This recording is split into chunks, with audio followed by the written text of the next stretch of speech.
Bonjour, aujourd'hui nous recevons le sénateur Henri Cabanel. Bonjour. Voilà, donc monsieur le sénateur, très honoré. C'est moi. Donc monsieur Cabanel, 59 ans, marié, à 20 ans, Oui. précoce, Oui. 3 enfants, 4 petits-enfants, viticulteur coopérateur, Oui. ex-rugbyman. Alors, nous avons aimé à la Gauloise contre la professionnalisation des élus. J'ai noté. C'est vrai? Oui. Premier mandat à 24 ans en 1983. Grosse gueule, on lui a conseillé de partir de la politique. Et il a fait une espèce de... Il s'est arrêté et il a repris la politique en 2003. Oh, je n'ai pas repris. En fait, je m'étais orienté vers ma profession, la cave coopérative, où j'ai pris les responsabilités. Et là, bon, on est venu me chercher. Voilà. Donc on l'appelle le révolutionnaire parce qu'il a soutenu Montebourg. Donc il a repris la politique en 2003. Il a d'abord été conseiller général, puis sénateur en 2014. Et voilà, donc il est vigneron, pas apparatchik, donc contrairement à ses copains socialistes dans le département. Pas tous. Il y a beaucoup d'apparatchiks quand même. Il y en a. Bon, vigneron par passion, et il aime la muscu, il va dans le club de gym à Béziers une fois par semaine. C'est ça? C'est vrai. Bon, voilà, donc ça c'est pour la présentation, on va revenir sur le questionnaire après, on va commencer par le numéro 797 de la Glorieuse. Donc, on parle de votre parti, le Parti Socialiste, un parti au destin très incertain. Voilà, c'est la une du numéro de la semaine. Ensuite, on revient sur un article de Monsieur Roch qui nous fait un hommage à l'après-vert avec une ébauche d'un inventaire métropolitain. Voilà, c'est original comme papier. Ensuite, un article sur les buralistes entre les journaux et les cigarettes. La crise continue. Voilà, la Coupe du Monde, bien sûr. Bon, la Coupe du Monde. Voilà, on revient sur cette Coupe du Monde, vous voyez. Qui c'est qui a gagné, alors? On revient aussi sur Sorel et LERM et En Marche, là. Quelque chose qui est tombé là dernièrement, qui dit que la seule ville de gauche qui devrait être investie par le LERM, c'est Montpellier. Devrait y avoir une vingtaine de villes où il y aura un candidat, une dizaine de villes qui devraient être des villes de droite qui devraient être investies par Macron, et la seule ville de gauche, c'est Montpellier. Si Montpellier est vraiment à gauche. Ce que contestent certains. Bon, je plaisante. Ensuite, on revient sur Delafosse, là, qui se retrouve en ce moment entre Altrad et Macron. Il est invité à la Garden Party le 14 juillet, on le voit avec Altrad. Donc, est-ce qu'il se recentrerait un petit peu? That is the question. Et ensuite, le coup de chaud sur le clapasse, donc à part la Coupe du Monde de football, le coup de chaud, c'est la carafe d'eau à 2 €. Ça vient de sortir à Montpellier, on fait payer les carafes d'eau. Bon, alors monsieur Cabanel, je dois vous appeler monsieur le sénateur ou Henri? Henri. Henri, bon. Bien, moi. Donc on va commencer par la Coupe du Monde. Où est-ce que vous avez regardé la finale? En fait, j'ai regardé 2 matchs. La demi-finale et la finale. Non, mais la finale, vous l'avez regardée où? À chez moi. D'accord. Avec mes petits-enfants. Et vous êtes amateur de rugby, est-ce que vous pensez un jour qu'on sera champion du monde de rugby? Parce que là, c'est mal barré avec l'équipe qu'on a. Il va falloir travailler et je pense qu'il va falloir prendre exemple, en tout cas, sur le coach de la stratégie qu'a mis en place Deschamps pour le foot. Parce qu'au-delà de l'aspect technique, au-delà de l'aspect physique, je crois qu'il y a un aspect mental qui joue pour 30% dans la victoire ou la défaite. Mais gagner une Coupe du Monde, est-ce que c'est pas antinomique avec l'image qu'on a du sénateur qui roupille? Parce que c'est vrai qu'on a une équipe qui était tonique, qui avait des avants, qui marquait des buts. Et le travail de sénateur, est-ce que c'est tonique? Est-ce que ça va de l'avant? Alors peut-être que c'est une mauvaise image, ou alors une image ancienne, que vous vous faites des sénateurs, parce que bon, aujourd'hui, l'âge moyen des sénateurs a sacrément baissé, puisqu'il est autour de 63 ou 64 ans, je crois. et que, bon, dans le travail qui est fait aujourd'hui, peut-être il est différent de ce qui se faisait avant, justement parce que la jeunesse a amené un petit coup de punch au travail du Sénat. Mais encore faut-il que les gens, avant de critiquer, sachent réellement ce qui se passe au Sénat et pourquoi. Oui, mais c'est vrai que quand même, vu de l'extérieur, bon, le Parlement ratifie, on a l'impression que le Sénat a plus de liberté démocratique. Ah, au niveau des libertés démocratiques, oui, c'est incontestable. Et on arrive à trouver donc un consensus sur certaines problématiques que l'on ne trouvera jamais à l'Assemblée nationale. Parce que, bon, mais voilà, on a cette vision plutôt territoriale et moins portée sur l'actualité et le citoyen. On a vu la photo, là, toujours sur la Coupe du Monde de Macron, là, sautant de joie, voilà. Et bon, mais par contre, il prépare une réforme constitutionnelle, excusez-moi, Oui. où il va sabrer un petit peu quelques sénateurs et quelques députés. Oui. Vous en pensez quoi? Alors moi, on ne doit pas être nombreux au Parlement à penser ce que je vais vous dire, mais moi, je suis assez favorable à la diminution des parlementaires. Pourquoi? Mais parce que François Hollande avait fait voter une loi sur le non-cumul des mandats, qui a pris effet donc aux législatives 2017, et qui a donné donc un autre souffle au rôle des parlementaires, car à 97%, ils étaient cumulards avec un exécutif local, et voilà, ils se servaient de leur mandat national pour conforter leur mandat local. En général, c'était ça.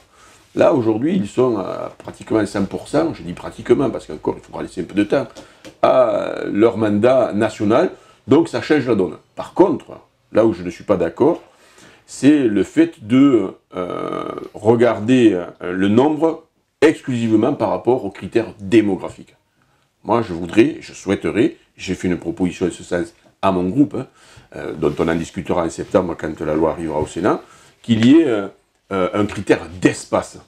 Car, bon, voilà, un élu dans un quartier de Montpellier par rapport à la population, c'est bien.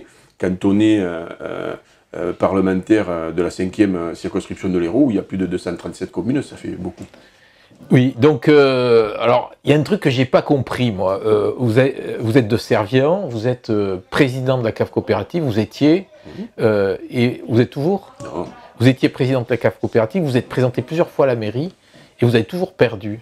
Comment ça se fait? Parce que dans tous les villages du Languedoc, le président de la CAF coopérative, c'est le vice-maire.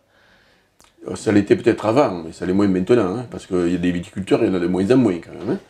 Et il y en a de moins en moins qui sont à l'exécutif des communes, si vous regardez la liste. En fait, non, moi j'étais président de la CAF, et quand on est venu pour me proposer d'être candidat au département, j'ai démissionné de mon poste de président, car je pense qu'il ne faut pas mélanger les deux. Je suis resté membre du conseil administratif, mais j'ai démissionné. Et c'est après, en tant que conseiller général, que je me suis présenté maire de Servian, bon, dans une commune quand même qui est plutôt à droite, puisqu'en 2012, Sarkozy avait fait presque 54%. Bon, voilà. Moi, j'ai raté la mairie de 80 voix. Oh, c'est comme ça, c'est la démocratie, c'est le suffrage universel. Est-ce que vous avez été triste quand Hollande a dit qu'il ne se représentait pas? Pas du tout. Vous avez été heureux, donc? Heureux, je ne sais pas s'il faut dire ça comme ça. En tout cas, j'ai été content qu'il laisse la porte ouverte à d'autres candidats. D'accord. Est-ce que vous lisez régulièrement La Glorieuse? Non. Non. Est-ce que vous allez le lire maintenant régulièrement? Oui, je vais peut-être le lire, oui, parce que j'ai vu quelques articles, mais bon, La Glorieuse, c'est Montpellier, sa métropole. Bon, le département vous êtes sénateur de l'Hérault, quand même. Oui, mais le département de l'Hérault, ce n'est pas que Montpellier, sa métropole. Oui, bah, bien sûr. Plus large. Donc on vous dit sénateur progressiste.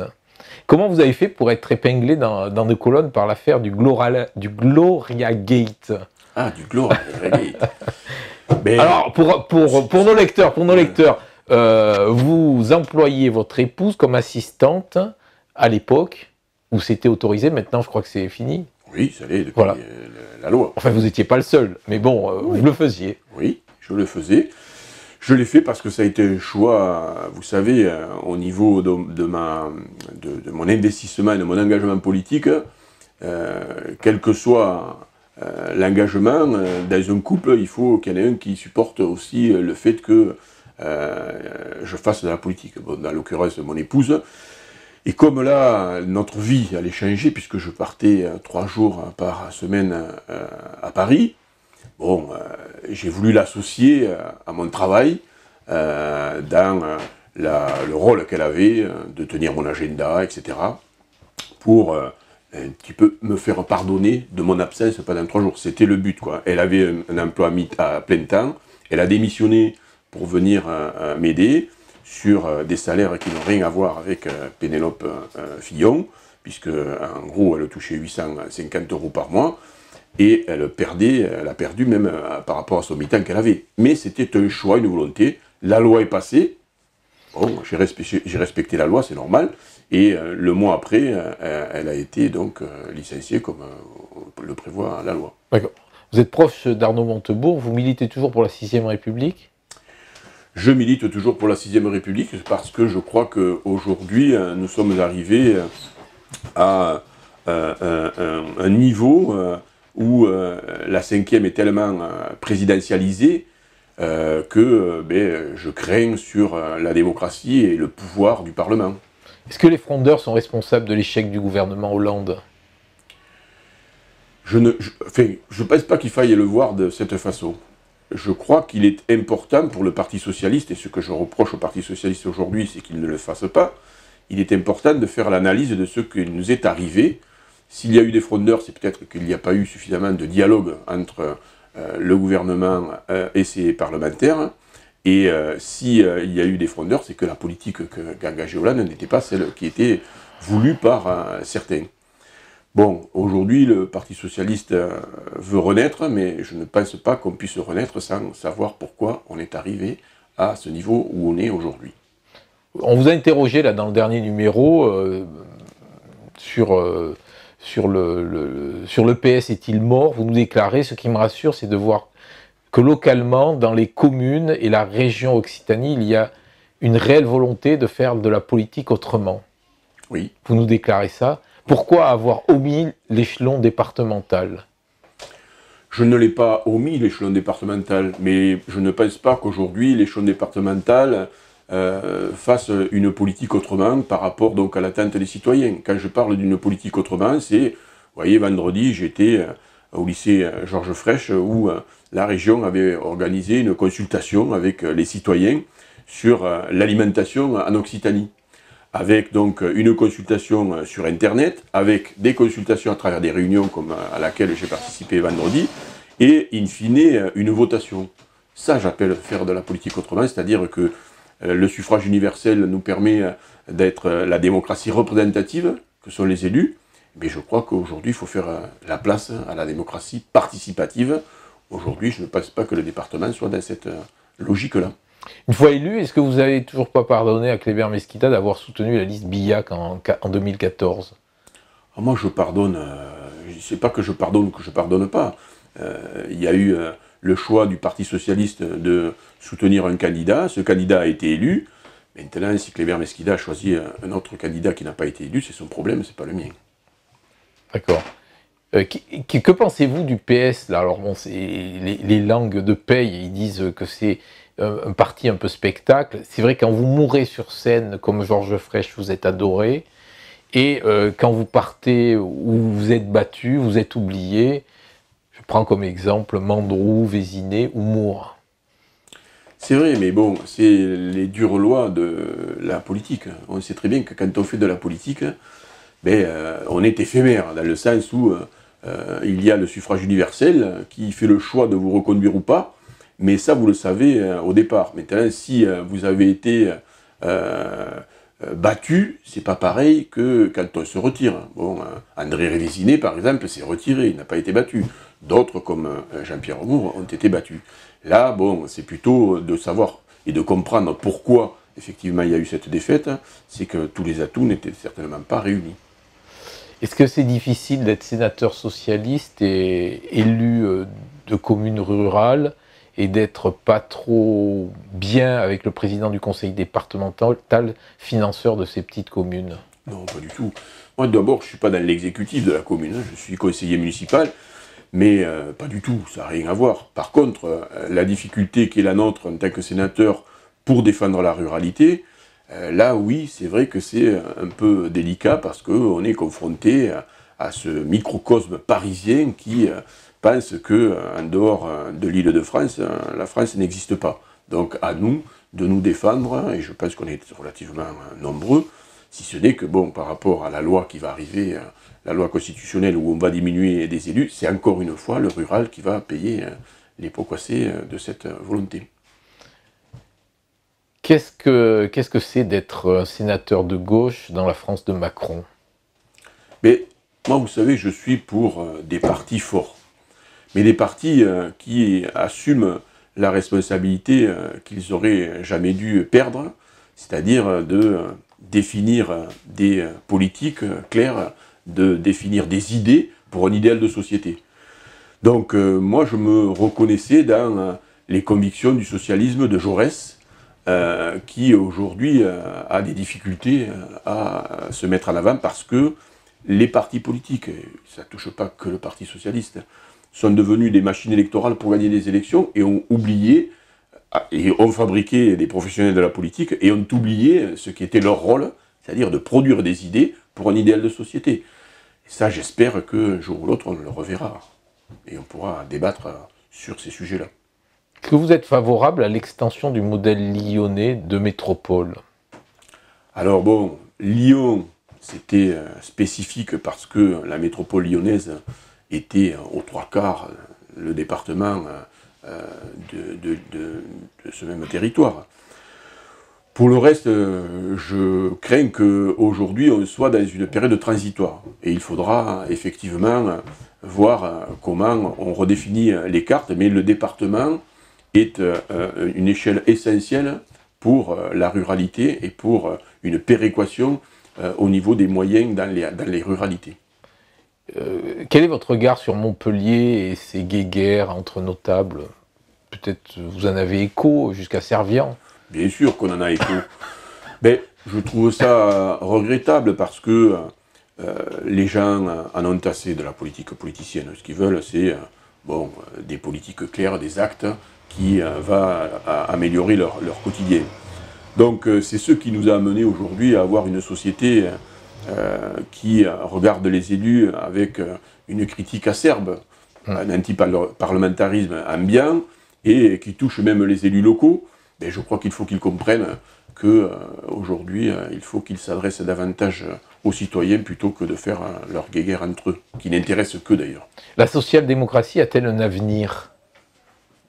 Mais la social-démocratie, c'est aujourd'hui Macron qui l'incarne. Donc, ben oui, elle a un avenir, puisqu'il est en place. Et je crois que chez les socialistes en particulier, il y en a beaucoup qui auraient aimé avoir réussi ce qu'a réussi Macron aujourd'hui. Donc vous êtes macroniste? Absolument pas, moi j'ai pas dit que j'étais... vous n'êtes pas pour la social-démocratie? Je suis pour la social-démocratie, mais pas de la façon dont il l'applique, parce que je pense qu'il fait des politiques beaucoup trop à droite, à mon sens, par rapport aux convictions qui sont les miennes. D'accord. Bon, sur les questions viticoles, là on disait tout à l'heure que bon, le Midi Rouge, quand il y avait une manifestation, il y avait 30 000 personnes, aujourd'hui il y en a 300. Mmh. Donc le Midi Rouge, c'est un truc qui est derrière nous, quoi. Maintenant, c'est le Midi Brun. Ah ouais, même il y a un glissement vers le Midi Brun. Brun foncé, oui. Malheureusement, c'est une question sur laquelle les partis ne se sont pas penchés parce que c'est eux qui ont fabriqué cette montée d'extrêmes.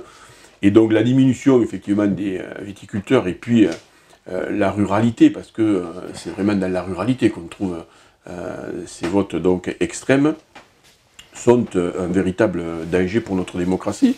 Et il faut effectivement qu'on comprenne mieux ce qui s'y passe. J'ai pas l'impression que les partis veuillent le comprendre.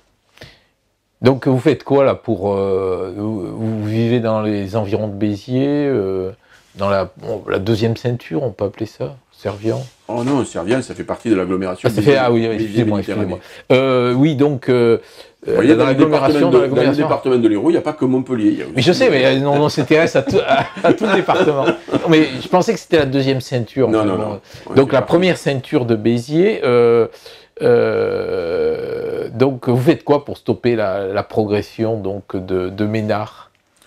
J'essaye de convaincre mes collègues élus, et je reconnais que c'est pas simple, de faire de la politique autrement, c'est-à-dire d'écouter les gens, d'arrêter cette politique politicienne et cette guéguerre, et de faire en sorte qu'on réponde davantage aux attentes des gens.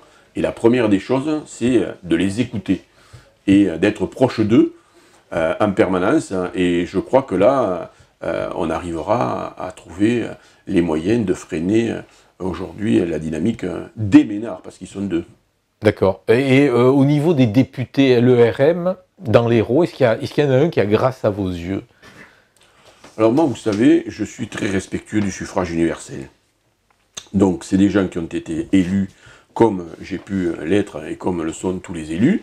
Donc dans ce cadre-là, je respecte tout le monde. Et bien sûr que sur un territoire comme le département de l'Hérault, il m'arrive de travailler avec donc des députés La République en marche.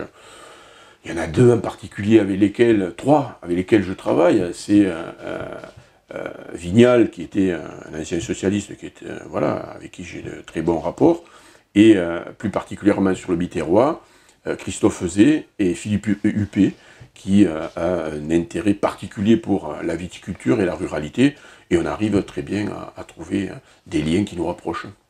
D'accord. Donc, on va terminer par les deux dernières questions. Donc, d'abord, la question langue de paye. On aimerait savoir à la Glorieuse, d'où vient votre brouille avec Kléber Mesquida? Moi, je vous dis, Kléber Mesquida, il était premier vice-président quand j'étais au département de l'Hérault. On n'avait pas du tout les mêmes rapports, car bon, tout se passait très bien. Après, la brouille. Qu'est-ce qu'on appelle brouille? Il a certainement, il voulait pas, et ça il l'a affirmé, même en Conseil fédéral, que ce soit moi le candidat.